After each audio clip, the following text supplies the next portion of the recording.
point. We'll see if he's right. Congratulations to all of our winners. There is Elvis. Camera Ciraldo. He's Gus. It's Gus. He's not getting too carried away. Spectacular. Premiership favourites, there we go. Wonderful stuff. We've had so many great moments here already in Vegas. And well done to all of the fans who have enjoyed their road trip of a lifetime. We'll go and have a look at all the best bits of Vegas so far next on. Never in doubt, Cameron? I don't know if it was never in doubt. It looked like I was tracking towards a draw there and 1 point each. And probably both teams deserve that, but yeah, credit to the guy on my left. Yeah, he's worked really hard for those moments, and yeah, it was really fitting for him to get it on one of those big stages today. Can you describe that final play there? Was there always a plan to go to you? Yeah, we've got a few options there. Me, Berto, always in a position to have a crack at it, and Milky's kind of that last pass, and whoever he kind of feels play the ball speed, whichever pass he wants to go to, whoever the ball goes to, just have a crack. If you get it, you get it. And if you miss, you live with it as long as you give it 100%. So this time was my turn, and lucky enough, I got it. What was the penalty leading up to it, Bronson Cherry? Dragons obviously going to say it was a loose carry. Did you have any thoughts on the penalty there? No, I didn't see it. Oh, well, yeah. There was heaps of calls during the game that go either way. We're that high up. I don't know if you know where we sit, but they look like ants on the field, so I didn't have a great view of it, to be honest. They say they didn't get the rub of the green, and 6 or 7 decisions went against them. Yeah, there's a couple early that went against us. That's why I was really proud of the way we hung in there. Like we got escorted off the ball early and then went down there, and we apparently did an escort, and then they took 2 points to get the first couple of points. So yeah. Ciro, how proud are you of Lachlan Galvin the week? And he's only a young kid on the big stage, round one. How proud are you of him? Oh, very proud. Said all pre-season, his best ability at the moment is his ability to learn. He's a 20-year-old halfback, and he's learning really quickly. If you think about all the really good halfbacks and what they were like at 20, he's tracking in a great direction. So he's learning really quickly. I thought what he's been able to learn over the pre-season, then some lessons he took out of the Newcastle trial and took into tonight, I thought was good. He'll get better and better. He's committed to his craft, and he'll get better every game and every year. Now that you've got them in, can you tell us a little bit about the pressure?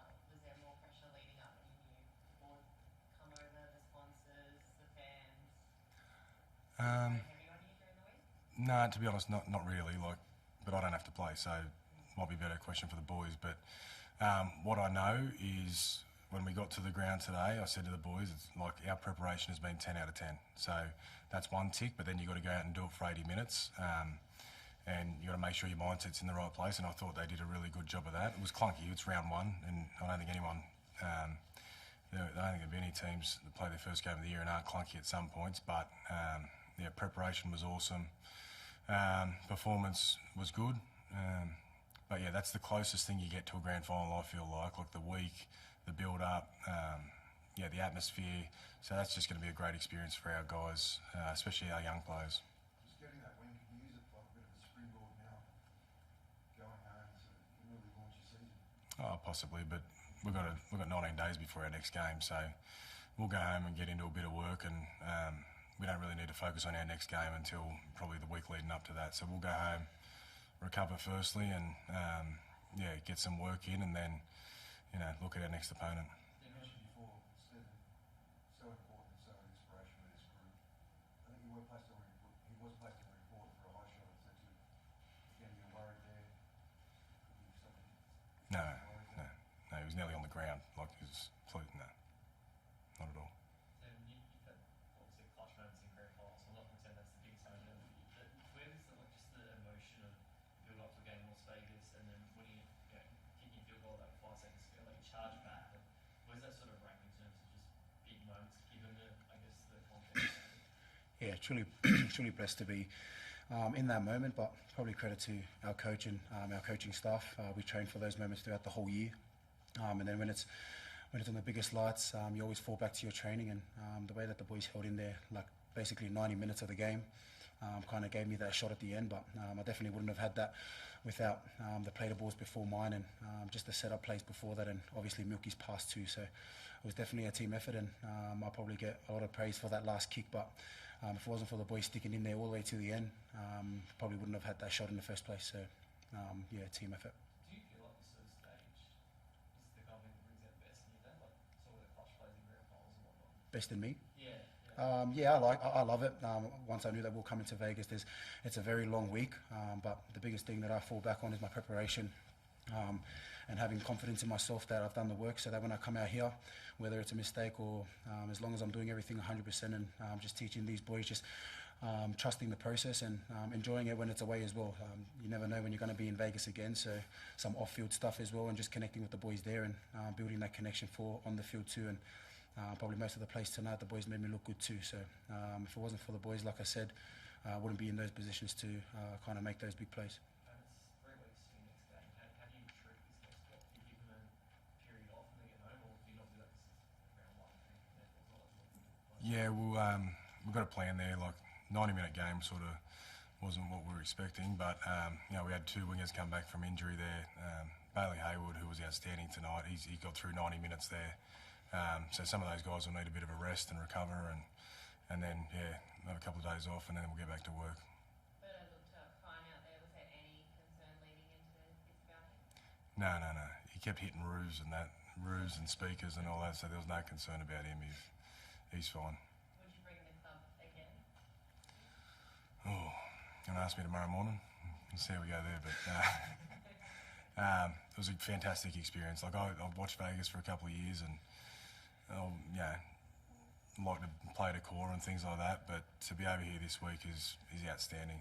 We're so privileged. The way the NRL's put it on has been outstanding. The way our fans have come over and embraced it, we're so privileged that they come over and supported us. So, yeah, really happy with it at the moment, but ask me another day. Chris, being someone, an athlete and captain, what is a cultural value that you have that will help you throughout the rest of the season and help lead this team? Probably just respecting, honouring the elders. We've got a lot of young boys coming through as well, and just being that leader for them as well, not just on the field but off the field too. And obviously born overseas in Samoa, and just trying to shine that light. You've seen another Samoan kid today, obviously on the opposite side, but debuting, and you could see how proud their family is, and just want to shine that light to young Polynesian kids, regardless if you're Samoan, that you can make it from wherever you're born, and that's probably my biggest one, and just the young kids coming through.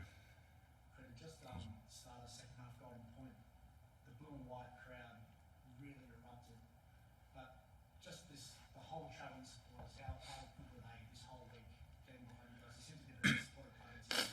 Yeah, we always speak about how privileged we are to be a Bulldog, and that's what you get when you're a Bulldog. You get travelling fans, travelling from Australia just to come and support us, and we could hear them from the start all the way to the end, and like a club like the Dogs as well. They brought all of our staff over too, so it's definitely a privilege to be a part of it, and it's just so grateful to be in this position right now, and you never know when it's going to be your last game, so you always kind of give it back to those fans that travelled over, so massive shout out to them.